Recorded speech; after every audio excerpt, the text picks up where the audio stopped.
Mise en place depuis le 10 janvier 2011 en remplacement à la Haute Autorité de Médias, c'est pour la toute première fois que le Conseil supérieur de l'audiovisuel et de la communication présente son rapport annuel devant la représentation nationale ce vendredi 6 juin 2025, conformément à l'article 232 du règlement intérieur de l'Assemblée nationale. Gardien de la liberté et de l'égalité dans l'espace audiovisuel et canaux de communication, à en croire le président de cette institution d'appui à la démocratie, Christian Bossembe, le CESAC peine à accomplir sa mission avec le faible moyen qui lui sont alloués, des moyens pourtant nécessaires au vu du contexte sécuritaire de l'heure, marqué par la guerre et avec elle la désinformation comme arme de guerre de l'ennemi.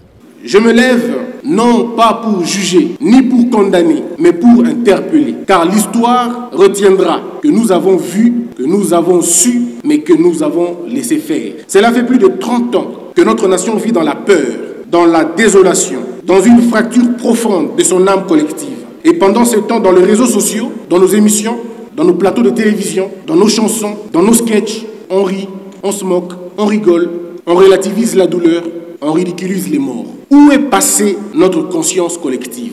Où sont nos limites? À quel moment nous avons accepté que tout soit permis, que plus rien ne soit sacré, que tout soit objet de dérision, de buzz ou de gain politique? À quel moment avons-nous accepté cela?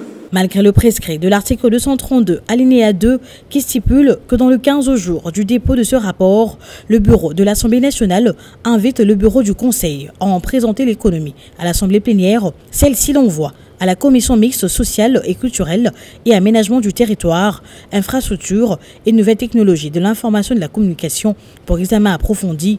Le bureau de l'Assemblée nationale a particulièrement autorisé un bref débat général.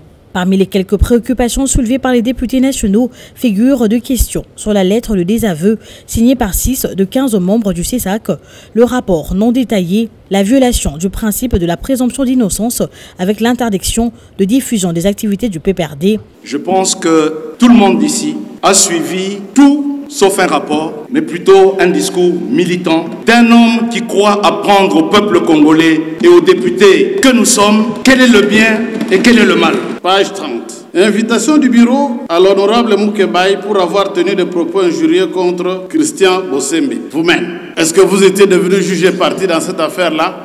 Ce président qui se prend pour le responsable de la Gestapo en République démocratique du Congo se croit dans le droit de suspendre les droits de la population. C'est vrai que notre pays est en guerre. C'est vrai que nous sommes occupés par les forces du mal. Faudra-t-il que nous puissions ignorer que les lois ont été votées dans cette salle, promulguées par le chef de l'État? Ces lois-là doivent être appliquées. Je voudrais également me rassurer que le document que nous avons reçu, qui démontre à suffisance et qui est signé par 9 membres sur 15 de son conseil, l'accusant d'avoir traîné devant le conseil de cybersécurité 3 des membres du conseil pour s'être opposés ou avoir demandé des explications sur sa gestion. Le dernier acte en date. Et cet acte-là, je lis, arrête. Sont suspendues sur toute l'étendue du territoire national les activités du parti politique 1 en sigle. Comment 1 en sigle? Mais on nous a dit qu'il ne faut plus citer les noms de... Je voudrais également demander au président du CESAC si la lettre signée par 6 membres sur 15, normalement c'est droit à 1 tiers, est-ce que ces documents sont-ils authentiques ou pas? Répondant aux questions des élus du peuple, Christian Bossembe, tout en faisant sien le remarque de députés nationaux, renseigne que son intention est avant tout de sauvegarder la dignité et l'unité nationale. Le président du CESAC clarifie ceci. Son institution n'a jamais interdit les médias de réfléchir sur Joseph Kabila, mais plutôt aux membres du PPRD, mais plutôt aux membres du parti de l'ancien chef de l'État de se présenter en tant que tel. Deuxième matière, examen et adoption du rapport de la commission ECOFIN sur la loi de finances rectificative. Un budget amendé suite à la situation sécuritaire qui prévaut dans l'est du pays, la réduction du train de vie des institutions et tant d'autres paramètres. Dans le rapport présenté à la plénière par la commission que dirige le député national, il ressort la modification de l'article 8 qui prévoyait l'abrogation de l'article 51 de la loi de finances. Dans l'optique d'améliorer les finances publiques, près d'une quarantaine de recommandations ont été faites. Après un bref débat sur 381 députés nationaux qui ont pris part au vote, 376 ont voté pour, 0 contre et 5 abstentions. Au vu du résultat du vote, l'Assemblée plénière déclare recevable le rapport relatif à l'examen du projet de loi des finances rectificatives de l'exercice 2025.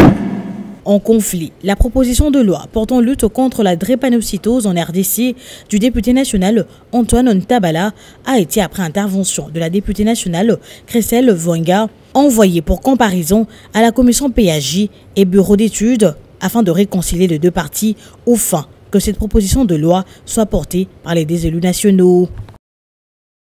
Mise en place depuis le 10 janvier 2011 en remplacement à la Haute Autorité de Médias, c'est pour la toute première fois que le Conseil supérieur de l'audiovisuel et de la communication présente son rapport annuel devant la représentation nationale ce vendredi 6 juin 2025, conformément à l'article 232 du règlement intérieur de l'Assemblée nationale. Gardien de la liberté et de l'égalité dans l'espace audiovisuel et canaux de communication, à en croire le président de cette institution d'appui à la démocratie, Christian Bossembe, le CESAC peine à accomplir sa mission avec le faible moyen qui lui sont alloués, des moyens pourtant nécessaires au vu du contexte sécuritaire de l'heure, marqué par la guerre et avec elle la désinformation comme arme de guerre de l'ennemi.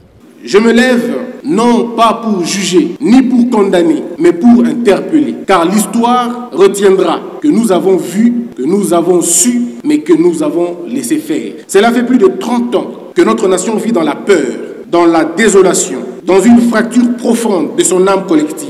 Et pendant ce temps, dans les réseaux sociaux, dans nos émissions, dans nos plateaux de télévision, dans nos chansons, dans nos sketchs, on rit, on se moque, on rigole, on relativise la douleur, on ridiculise les morts. Où est passée notre conscience collective? Où sont nos limites? À quel moment nous avons accepté que tout soit permis, que plus rien ne soit sacré, que tout soit objet de dérision, de buzz ou de gain politique? À quel moment avons-nous accepté cela? Malgré le prescrit de l'article 232, alinéa 2, qui stipule que dans le 15 jours du dépôt de ce rapport, le bureau de l'Assemblée nationale invite le bureau du Conseil à en présenter l'économie à l'Assemblée plénière, celle-ci l'envoie à la commission mixte sociale et culturelle et aménagement du territoire, infrastructure et nouvelles technologies de l'information et de la communication pour examen approfondi, le bureau de l'Assemblée nationale a particulièrement autorisé un bref débat général. Parmi les quelques préoccupations soulevées par les députés nationaux figurent 2 questions sur la lettre de désaveu signée par 6 de 15 membres du CESAC, le rapport non détaillé, la violation du principe de la présomption d'innocence avec l'interdiction de diffusion des activités du PPRD. Je pense que tout le monde ici a suivi tout sauf un rapport, mais plutôt un discours militant d'un homme qui croit apprendre au peuple congolais et aux députés que nous sommes quel est le bien et quel est le mal. Page 30. Invitation du bureau à l'honorable Moukebaï pour avoir tenu des propos injurieux contre Christian Bossembe. Vous-même, est-ce que vous étiez devenu juge et parti dans cette affaire-là? Ce président qui se prend pour le responsable de la Gestapo en République démocratique du Congo se croit dans le droit de suspendre les droits de la population. C'est vrai que notre pays est en guerre. C'est vrai que nous sommes occupés par les forces du mal. Faudra-t-il que nous puissions ignorer que les lois ont été votées dans cette salle, promulguées par le chef de l'État? Ces lois-là doivent être appliquées. Je voudrais également me rassurer que le document que nous avons reçu, qui démontre à suffisance et qui est signé par 9 membres sur 15 de son conseil, l'accusant d'avoir traîné devant le conseil de cybersécurité 3 des membres du conseil pour s'être opposés ou avoir demandé des explications sur sa gestion. Le dernier acte en date. Et cet acte-là, je lis, arrête. Sont suspendues sur toute l'étendue du territoire national les activités du parti politique 1 en sigle. Comment 1 en sigle? Mais on nous a dit qu'il ne faut plus citer les noms de... Je voudrais également demander au président du CESAC si la lettre signée par 6 membres sur 15, normalement c'est droit à 1 tiers, est-ce que ces documents sont-ils authentiques ou pas?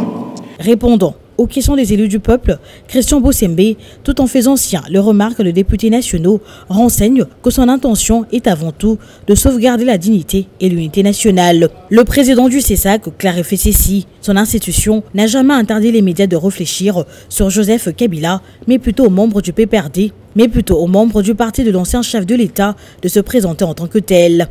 Deuxième matière, examen et adoption du rapport de la commission ECOFIN sur la loi de finances rectificative. Un budget amendé suite à la situation sécuritaire qui prévaut dans l'est du pays, la réduction du train de vie des institutions et tant d'autres paramètres. Dans le rapport présenté à la plénière par la commission que dirige le député national, il ressort la modification de l'article 8 qui prévoyait l'abrogation de l'article 51 de la loi de finances.